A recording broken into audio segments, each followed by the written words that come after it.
One of my favorite questions to ask podcast hosts, and every single person I've asked this of, they go, that was like the best question. Nobody ever asks that. And I think it changes the conversation. They go, oh my God. Hey guys, welcome to this episode of Sarah Uncut. Today I'm going to talk to you about how to not be a crappy podcast guest. No.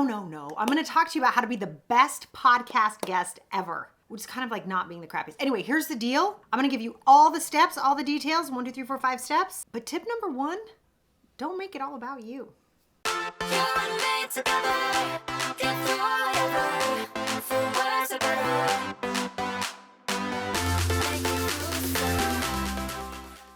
All right, so let's talk about how to be the best podcast guest. I think we know podcasts are killing it. They're still killing it. I think they will for a long time.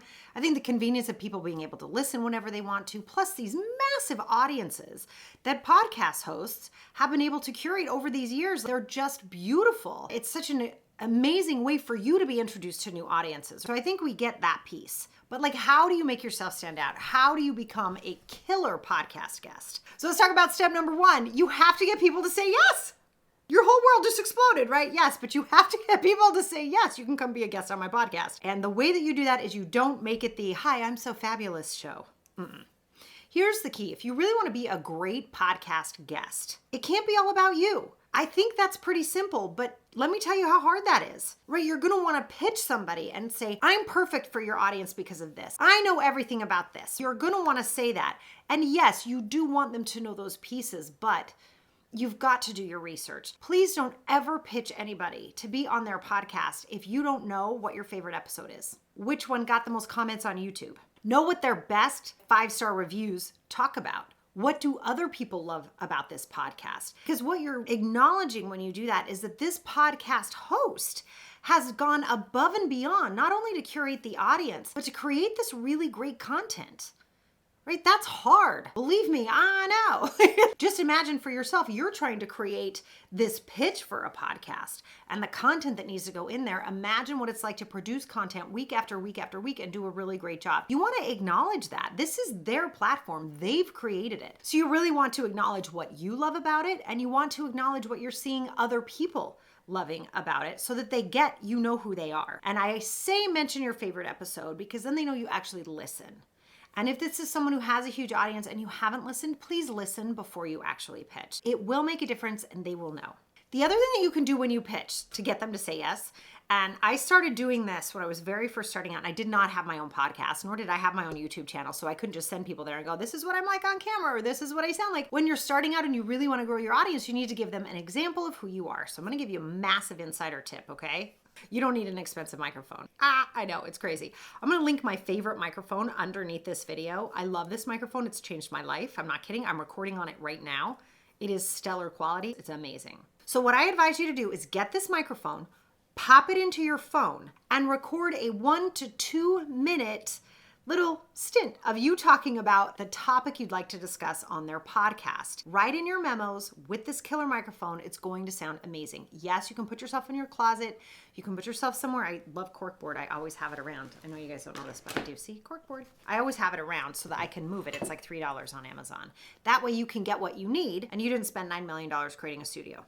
Cool, right? So once you have this little memo on your phone, save it to Dropbox. You can also save it to the cloud. Save it to some sort of platform. It's not going to be heavy. And then you put the link to that recording in your pitch. Here's an example of how I speak. Or, I made this little recording just for you. I hope you enjoy it. And what you're doing is you're sampling for them, right? Such respect, such kindness. And you're saying, I take your broadcast seriously. I know you do too. Then after that, you can talk about your expertise, what you really want to share, and how important it is to you that you take really good care of their audience. Once the conversation starts to go back and forth, because you've written such a fabulous email that's not about you, it's about them, and they're so excited, they've heard your voice, oh my gosh, gooey goodness. And that will bring me to step 2.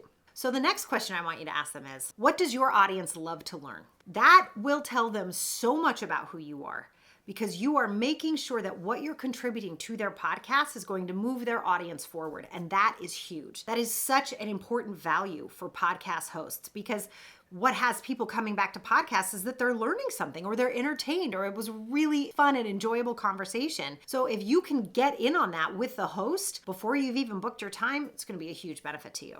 Now, right before you guys hit record, because when you are a guest on a podcast, you're probably going to see each other over Zoom, or you're going to be in Zencastr or something, but you'll have a moment before everybody hits record to actually sort of talk. One of my favorite questions to ask podcast hosts, and every single person I've asked this of, they go, that was like the best question. Nobody ever asks that. You heard it here first, folks. Step number 3, and that is, how can I make this episode really successful for you and your audience? I love this one, and I think it changes the conversation. They go, oh my God. First of all, it gives them an opportunity to really think about that.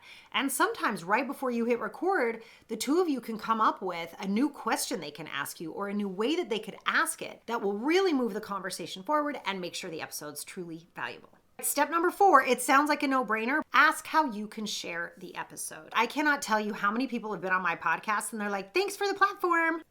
And then they disappear. I'm like, you're welcome for my audience, right? It's a really weird thing. Normally, when you're a guest on a podcast episode, the host will send you headliner images. Those are those images you see with like the audio on top of them, or they'll send you some headshots that talk about your episode number and what you guys talked about, or the title of the episode. They'll usually send those to you. Please don't ignore those.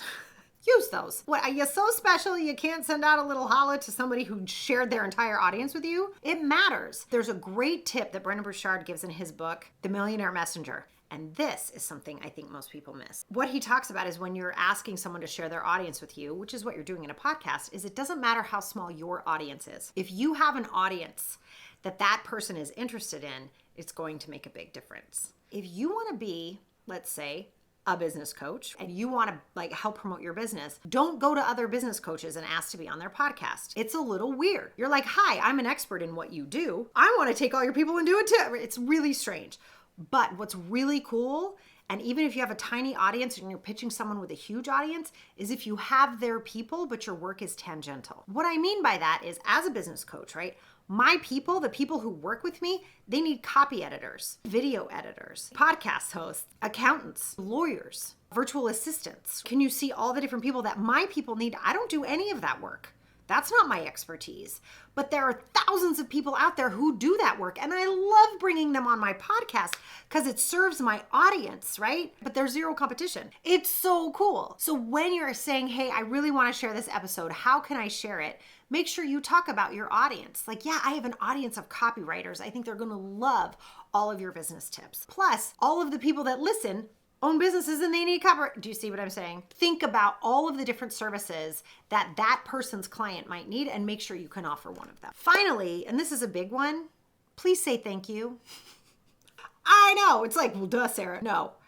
Please say thank you. There's so many people who do not. Take a minute. I don't care if it's an email. That's fine. And if you got all chummy and now you got their text, send them a text. I don't care if it's that informal, or if you want to take the time to do a handwritten note, send flowers. I love sending this sometimes.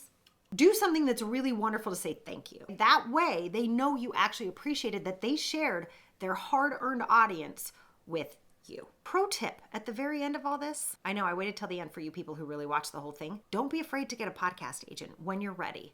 Podcast agents are fantastic, and this is all that they do. I'd still make sure you talk about how you can share and still make sure you say thank you. All right, guys, I hope this was super, super helpful because I know everybody wants to be on a podcast. Oh, by the way, I am hosting a brand new workshop called How Am I Supposed to Get Anything Done? It's going to be hosted on April 1st at noon Eastern time. And now we're on daylight, so it's all confusing.